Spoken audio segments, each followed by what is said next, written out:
어피니티가 SK 렌터카를 지금 다시 시장에 내놓으면 협상력이 너무 떨어지게 됩니다. 반드시 팔아야 하는 사정을 뻔히 아는 상황 속에서 일종의 파이어세일이 불가피하다는 지적이 많았습니다. 또 더벨 취재 결과 어피니티의 투자 권한을 쥐고 있는 창업자 KY탕 회장이 SK 렌터카의 매각을 불허했다는 얘기도 전해집니다.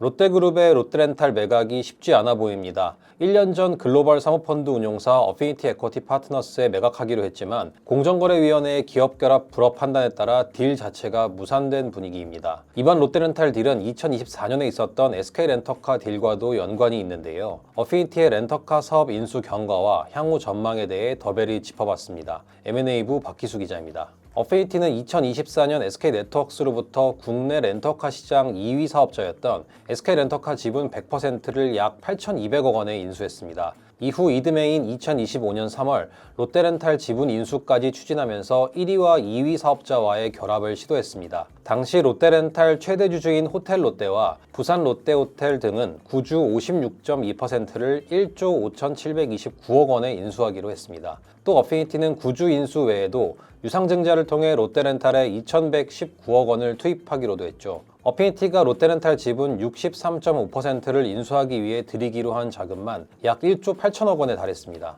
계약은 3월에 체결됐고 남은 것은 공정위의 기업결합 결과만 나왔는데 그 와중에 국내 정치에 큰 변화가 있었습니다. 계엄과 탄핵, 새 정부 탄생으로 주요 정부 부처들의 핵심 인력들도 변화가 있었습니다. 그리고 올해 1월 말 공정위는 SK렌터카와 롯데렌탈의 기업 결합을 불허하는 판단을 내렸습니다. 공정위는 국내 렌터카 시장의 가격 인상 등 경쟁을 실질적으로 제한한 우려가 크다고 판단해 결합을 금지하는 조치를 부과했는데요. 특히 단기 렌터카 시장에서 롯데렌탈과 SK렌터카 외에는 나머지 경쟁사들이 대부분 영세한 중소사업자이기 때문에 유효한 경쟁 상대가 없어진다는 이유였습니다. 기업 결합이 이뤄지면 압도적 대기업 한계사 대 다수의 영세한 중소기업들로 단기 렌터카 시장의 양극화 구조가 심화된다는 것이었죠. 장기 렌터카 시장에서도 합산 점유율은 50% 미만이지만 경쟁사인 캐피탈사 등이 롯데렌탈, SK렌터카 대비 불리한 경쟁 상황에 놓여 있다는 점이 원인으로 꼽혔습니다. 어피니티는 물론이고 시장 관계자들도 두 기업의 결합 결과가 조건부 허가 등 행태적 조치를 부과할 것으로 예상했는데요. 그랬기에 두 기업 결합 불허를 놓고 어피니티 안팎의 충격이 상당했습니다. 공정위는 경쟁 제한성이 상당한 경우 구조적 조치를 부과한다는 것이 원칙이고 또 사모펀드의 특성상 행태적 조치만으로는 영속성을 담보하기 곤란하다는 점을 고려했습니다. 시장의 반응은 두 가지로 갈립니다. 아무리 그래도 사업자 1위와 2위의 결합인데 공정위 불허가 날 시나리오를 어떻게 배제할 수 있냐는 반응과 공정위의 결정이 너무 가혹하다는 것이었죠.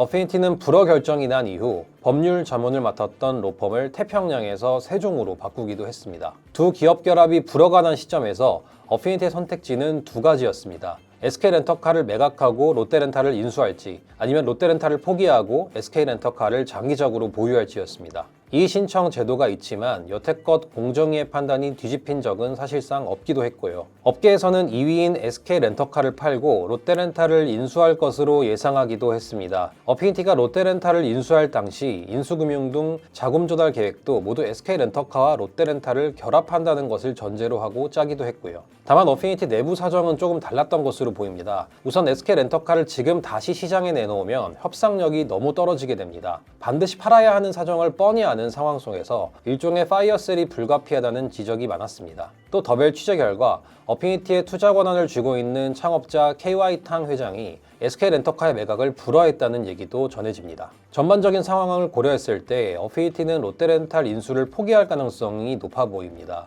이렇게 되면 매각을 추진했던 롯데그룹도 상당히 곤란해지는데요. 1조 5천억 원이 넘는 현금 유입 이벤트가 사라질 위기에 처했기 때문입니다. 실제로 호텔롯데는 CP와 ABL 등 다양한 수단을 활용해 유동성을 급하게 확보하고 있습니다. 이번 딜로 어피니티 하우스 내부의 리더십도 변화가 있었습니다. 2023년 7월 어피니티의 한국 총괄 대표를 맡았던 민병철 대표가 사임했는데요. 민 대표의 돌연 사임에 대해서도 업계는 놀랍다는 반응을 보였습니다. 롯데렌탈 딜이 생각처럼 잘 되지 않은 것은 맞지만 한국 총괄 대표를 맡은 이후 스타컴과 교보생명 회수, 버거킹 재팬 매각 등 여러 성과를 거뒀던 것도 사실이었기 때문인데요. 이를 두고도 시장에서는 여러 이야기가 나오는 중입니다. 당분간 어피니티는 김희철, 김영준 부대표의 공동대표 체제로 운영될 전망입니다. 정치 지형 변화와 단일 투자권의 차질, 사모펀드 하우스의 리더십 재편, 여기에 맞물린 대기업 사업 재편 구상까지 어피니티의 롯데렌탈 인수 무산 가능성은 예상보다 훨씬 넓은 파장을 낳고 있습니다. 아직 거래 무산이 최종 확정된 단계는 아닌 만큼 시장에서는 여러 시나리오가 함께 거론됩니다. 더벨은 이번 딜의 향방과 그 여진을 계속 짚어보겠습니다.